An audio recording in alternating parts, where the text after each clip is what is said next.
Hello, fam. Happy Sunday to everybody. I hope your Sunday has been super fantabulous and that you've had a good day so far today. It's time for a video, and I have a new name for Sunday videos, and it's going to be called Soul Food Sunday. That's right, Soul Food Sunday.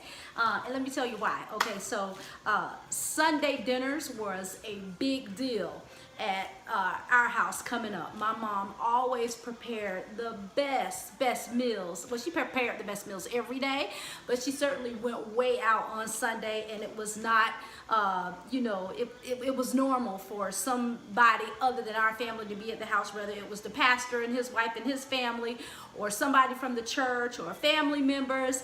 It was always a big, wonderful celebration to have soul food at my mom's house coming up, and it was everything from fried chicken to stewed beef to pork chops, and then all of the fixings, the cream corn, the collard greens, the black eyed peas, the pinto beans, the candied yams, and all of that. So I'm going to start using Soul Food Sunday to be the day that we give soul food. And so two things are going to happen today. I'm going to share a soul food message from Word of Faith today from Bishop Bronner, and that message was this. And he said that you can, well, he said a lot of things, but specifically what stuck with me was that you can choose your actions, but you cannot choose your consequences. That's right, you can choose your actions, but you cannot choose your consequences. So as we go into this week, let's keep that in mind. You can choose your actions, but you cannot choose your consequences. If you cuss somebody out, hey, you can choose that action, but you cannot choose the consequence or the repercussions of what's going to come from that.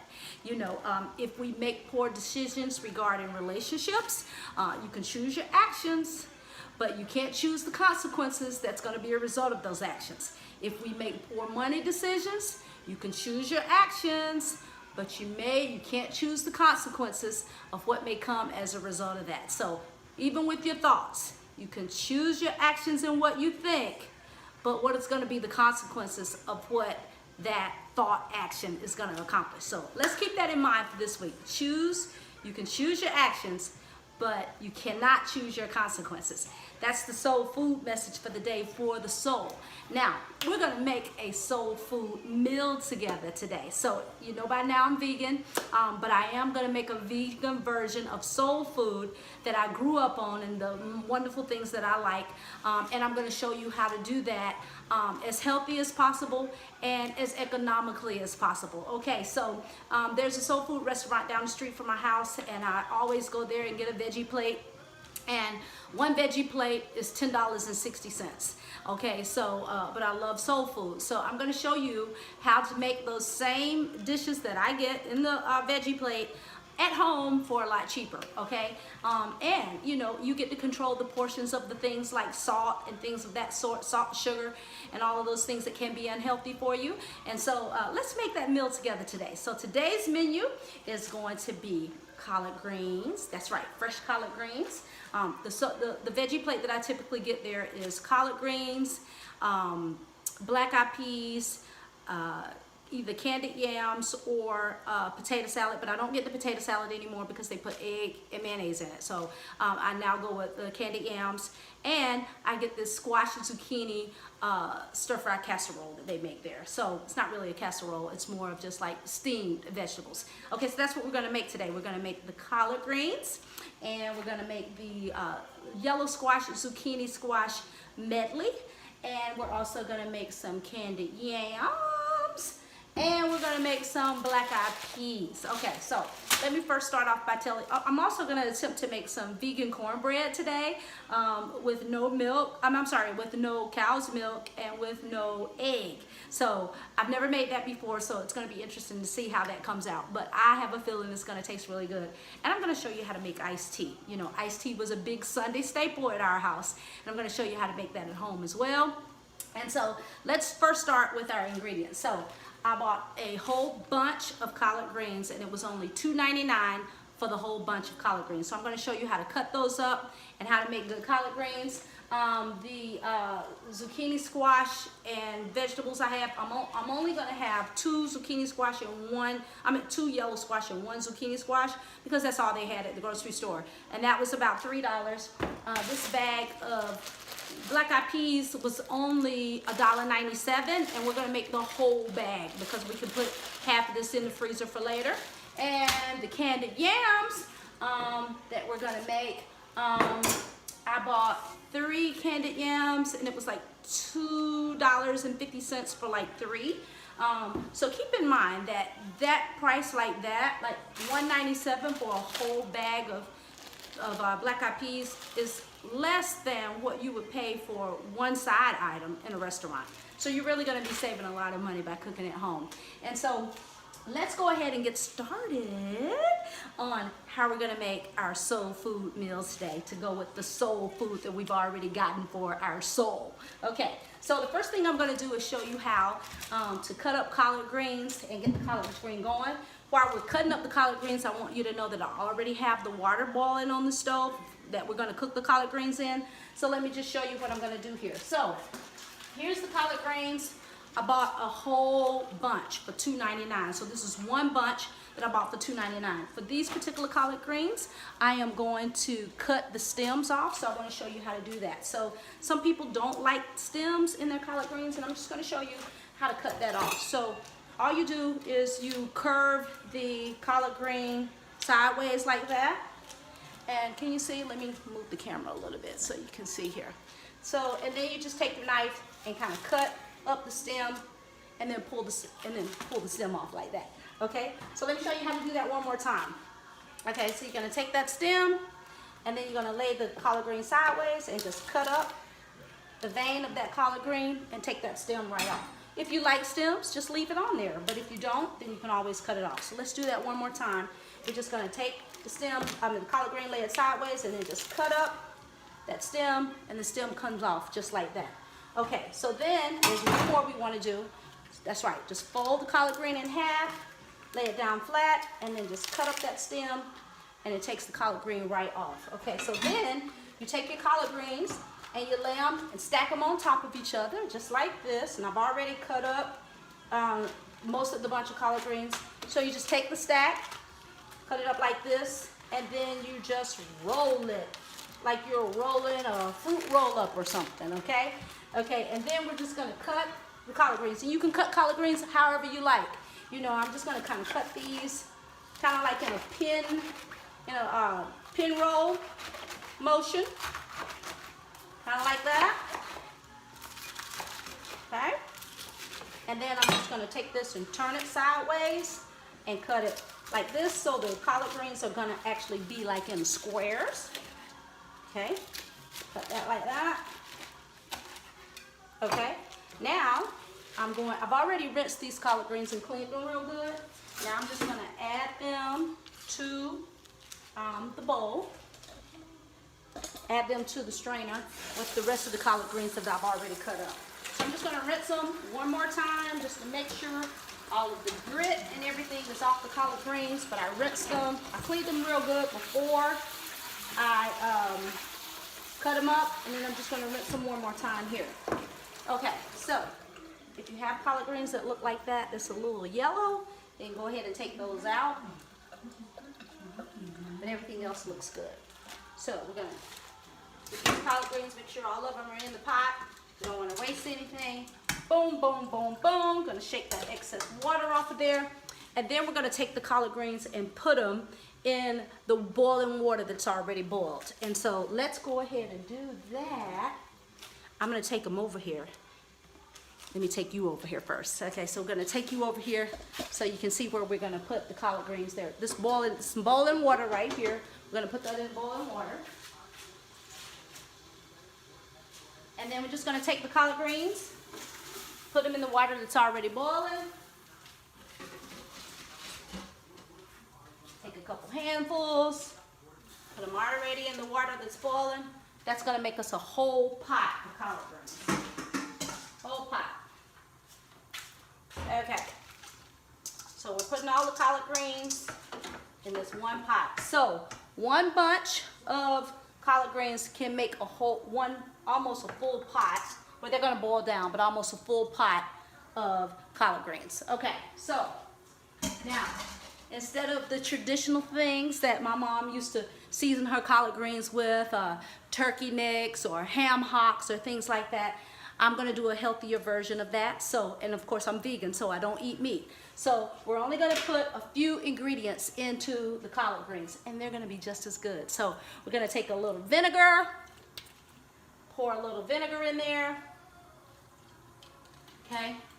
Then Lowry seasoned salt, so we're gonna use just a little bit of Lowry's, not that much, not as much as we used to put in there to make them good and salty, but just enough to give them a little bit of flavor, because we are slowly transitioning our way and weaning our way off of salt, okay? And then I'm gonna put a little olive oil. This is gonna be the substitute for meat. So I'm just gonna pour a little bit of olive oil in there,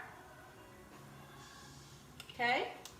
And then garlic powder is going to give it a good flavor. So I'm going to put some garlic powder in there.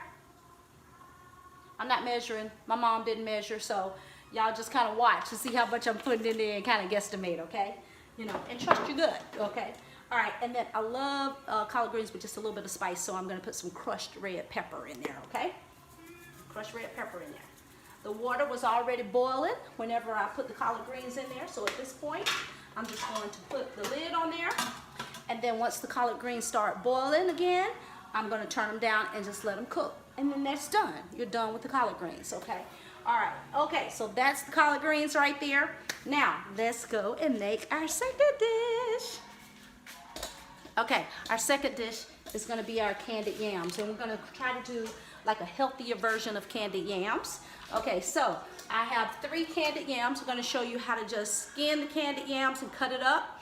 And then we're gonna cook those candied yams over the stove as well. A little healthier version, not as much sugar, because we're weaning ourselves off of sugar too, and no butter, you know, so because we're weaning ourselves off of butter. So, or we're not eating butter because we're vegan. But what we are gonna do is make this sweet like the candied yams I was raised on, but then a more healthier version of like a roasted candied yam, okay? So if you have a potato peeler, you just take the potato peeler and peel your candied yam, and you can peel this directly down into the sink and let it go through your disposal. How y'all doing today, by the way? Are y'all having a good day? Have you had a good day? I hope it's a beautiful day in Atlanta, so wherever you are, I hope that you're having a beautiful day. Okay, so I'm just gonna peel this one candied yam. As y'all can see, the peel is kind of flying everywhere, and that's okay. That's what we got. That's what we got brooms for. Okay. So all right. So I'm gonna peel this, and just make sure you get all of, you know, the little nooks and crannies and spots off of the candied yam. And using a potato peeler is a lot easier and a lot quicker than using a knife. Okay. So when you're done, the candied yam is all peeled. And then I'm just show you how to cut it up, okay? So now remember, candied yams are hard. If you've never made candied yams before, they're kind of hard, so you want to be careful with the knife. So you can just take a knife and kind of hit down on it, cut that yam in half that way, lay both of them flat, cut both of these halves in quarters, like that, okay? And then just cut them the size, cut the yams the size, bite size for you to eat them, okay? And that's all you have to do with that. Okay, then we're gonna cut the other one the same way. Okay, now the other yams I've already cut. And we're just gonna add these to the bowl. And so this is a total of 3 candied yams that I paid like $2.50 for. And look how much we got. Much, much cheaper than a side dish that you would get at a restaurant, okay? So now we're gonna come back over here to our stove. Got my pan right here that I'm gonna put my yams in. Okay, so we're just gonna pour the yams into the pan just like that, okay? And then we're gonna add everything that we would typically add to the yams except for the butter. But we're gonna put just a little bit of olive oil in there just to kind of give it some more flavor, okay? So in the yams, we're going to put cinnamon. It's a little bit of cinnamon over the yams. Can y'all see how much I'm kind of sprinkling in there? I love cinnamon. Okay, and then nutmeg. So cinnamon and nutmeg are gonna be your main staples that you put in the yams. okay? And then we're just gonna put a little bit of sugar, but not much, okay?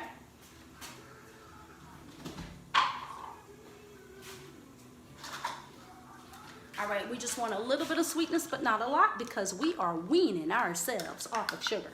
So I'm putting less than 1/4 cup of sugar in here. And I might not even put all of that. Yeah, I'm gonna not even put all of that. So I put about 1/8 cup of sugar in there, and that's gonna be plenty.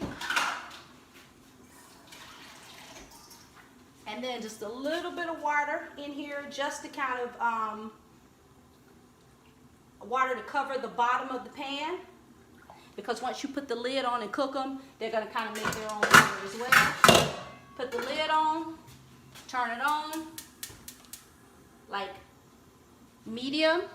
And then when it starts to kind of boil a little bit, we'll turn it down a little bit. Okay, so we got our yams on, we got our collard greens on. Now we only have to make our squash and our black eyed peas. Okay, so squash is gonna be probably one of the easiest ones. Okay, I have 2 yellow squash and 1 zucchini squash. I would have gotten more zucchini, but that's all they had in the grocery store when I went last night. So, okay, so rinse your knife out. All right, then you cut the squash. You just cut the stems off, both ends, just like that, real simple. And then you're gonna cut this up the same way that you cut up the yams. You're just gonna cut it in half, like that, lay it flat, cut that half in quarters, just like you did the yam, and then cut this in bite-sized pieces for you to have to eat, okay? Same thing. Okay, you're gonna do the zucchini squash the same way, cut in half, and then take both of those halves, cut in quarters, and then chop those up in bite-sized pieces, and then you're gonna do the same thing for your other squash, okay? I wish I had one more zucchini, you know. I actually could have gone to the grocery store this afternoon and got another one, but I didn't think about it until I got ready to make the video. Okay, so then we're gonna cut our last squash up, okay? And what we're also gonna put in this zucchini yellow squash medley is some onions. So you take a whole onion, you cut the skin off the onion by cutting both ends of the onion, just like you cut both ends of the zucchini squash, and then you just peel the peel off. You gotta do it quick so you don't start crying. Okay. All right, so we're just gonna peel the peel off the onion. All that can go straight down the disposal. And then we're gonna cut the onion in half. And then just cut that down like that so you can have that onion in there. This onion is strong too. All right, now we're gonna put all of that in our pan. So let's get our bowl. Let's put all our zucchini. Do not include the stems. I should have thrown those in the trash. But go ahead and put your zucchini in a bowl, just like so, like this. Okay. And then we're just gonna put the onions right in there too. Come back over to the stove. All right. And then we're gonna put let's put those onions on top. So then we're gonna just pour all of our zucchini right in the pan. We're gonna put the onion right on top. Y'all still with me? Okay, we put the onion right on top, just like that. And then I have this herb seasoning. Can you see that? This herb seasoning that I'm gonna use for what I put on the zucchini squash. And it's the same, that it's similar to, or what I can find similar to what they do in the restaurant, in the soul food restaurant that I get. So I'm just gonna put a little bit of that. I'm gonna put a little bit of olive oil as well. And I'm not gonna put any salt because I think there's salt. Yeah, there's salt in this herb seasoning, so I'm not gonna put any additional salt. And then as with the sweet potatoes, as with the sweet potatoes, I'm just gonna put a little bit of water in there just to cover the bottom of the pan because they will make their own water too. Same thing, put the lid on, turn the stove on, turn it down on medium, and let it start cooking. So now we have our collard greens, we have our candied yams, and we have our zucchini medley. Now the only thing left for us to cook is the black eyed peas. So let's go back over here. I'm gonna show you guys how to buy black eyed peas fresh in a bag like this and cook them over the stove, and how my mama used to do as far as how she shelled out the beans. So, you know, when you buy dry black eyed peas like this, they may have grit in it, they may have little rocks in it, or they may have bad beans. So you want to pick out all of that stuff before you actually put it in the pot to cook. So just open up the black eyed peas, lay the black eyed peas right down. See, let's just wipe this off just a little bit here. I'm coming. Let's just wipe this off a little bit so we don't have collard greens in our black eyed peas. Okay, so now we're just gonna pour all of the black eyed peas out of the bag like that.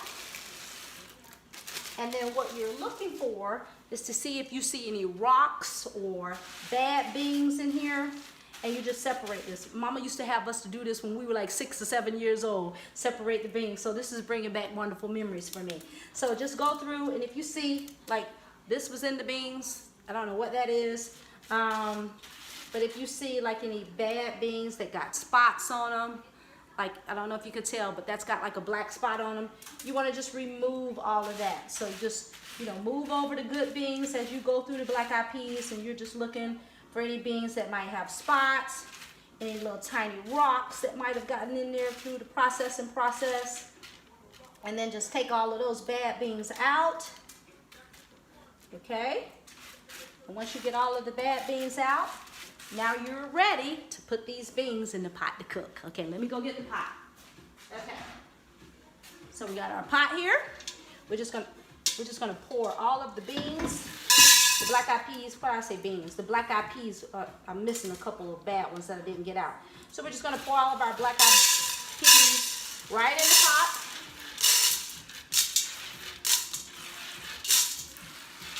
Oh, this so reminds me of the great cooking of my mama. So I'm certainly remembering her as I'm making this video. Okay, got all the beans in the pot. Now we're just gonna give the beans a good rinse. I mean, why do I keep saying beans? We're gonna give the black eyed peas a good rinse.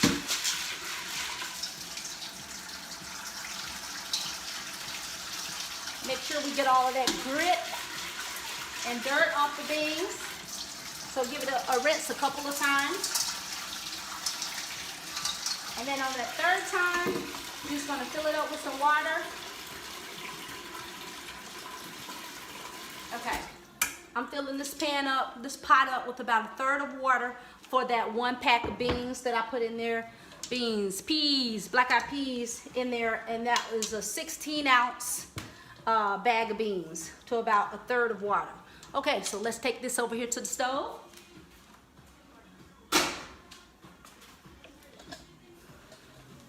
Okay, we're back over here. Now, we're gonna turn the beans on. Okay, we got the beans. Turn the beans on high. And once the beans start, why do I keep saying beans? Black eyed peas. Turn the black eyed peas on high. Once they start boiling, then we're gonna turn it down. While we're doing that, it looks like the collard greens are boiling. So we're gonna turn that down on medium. And just let them cook and do their thing.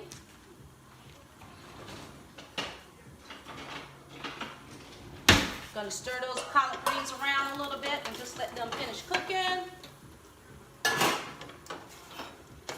They're starting to smell good already. Okay, so you gotta kind of move the collard greens on the bottom up to the top so they cook evenly. And I'm gonna put just a little bit more water in here in the greens. I don't want to smother them with water, so I'm just putting a little bit in at a time. So put a little bit more water in the collard greens. We got our black eyed peas on. Now let's talk about what we're going to put in our black eyed peas. No meat, again, because we're vegan. So we're going to use olive oil. I'm just going to pour. Turn the camera around so you can see it a little bit. Okay, so we're going to pour just about that much. Did you see that? I don't know if you saw that. But just pour a little bit of olive oil. I would say that was probably, I don't know, a few tablespoons. And we're going to put some garlic powder in the black eyed peas also. Some garlic powder in there. And just a little bit of black pepper. I do not put salt in my black eyed peas, so I'm not going to put any salt in this. And we are weaning off of sugar, but we're just going to give a little bit of sugar in here just to give it a little sweet taste.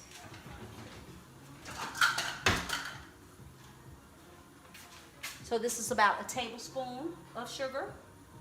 Not even a tablespoon, more like a teaspoon, okay? All right, so we're going to put that, got that cooking. Let's get a lid for that pot. Okay, and there you have it. We have all of our Sunday soul food dinner on. We got our collard greens. We've got our zucchini squash, yellow squash medley. We've got our candied yams, and they're starting to boil, so we're going to turn the candied yams down on medium. We'll turn them down a little bit more and let them cook. And then we got our black eyed peas. And one thing that I want to say to encourage you guys when you are doing or trying to eat healthier is if you're used to eating heavily salted food, heavily sugared food, heavily fried food, that it's going to take your tongue a while to get used to it as you make the transition, but I promise you your tongue will catch up. So if you're used to making a pitcher of tea and putting 2 cups of sugar in there, you may not be able to go from 2 cups of sugar to no sugar. So do a gradual weaning process. Like instead of putting 2 cups of sugar in 1 pitcher of tea, the next time you make the tea, try a 1.5 cups. And then as your tongue gets used to that taste, then go down to 1 cup. Then as your tongue gets used to that taste, then go down to 1/2 cup. Then as your tongue gets used to that case, if your ultimate goal is to not have any sugar, then boom, go down to no sugar. And I promise you, your tongue will catch up, because I had the same experience with coffee, where I used to put 4 teaspoons of sugar in 1 cup of coffee, and I've been drinking coffee with no sugar for years. So if you just stick with it, your tongue will catch up. Same thing, but if you're used to putting a lot of salt in your vegetables and your food, then don't put as much. And then as your tongue gets used to that, then keep going down. Keep weaning down until you're at a level where you know that your diet is contributing to you having a healthy lifestyle and you having a healthy body so that you can do and be all the things that God has called you to do and be. Okay, so while that's cooking, I'm going to make the cornbread and the iced tea. And then when this is done, I'm going to come back and show you how good everything is going to come out. So wherever you are and whatever you're doing, let's have a great, super, fantabulous Soul Food Sunday. And I shall see you on the next video, which is part 2. Okay? How about that?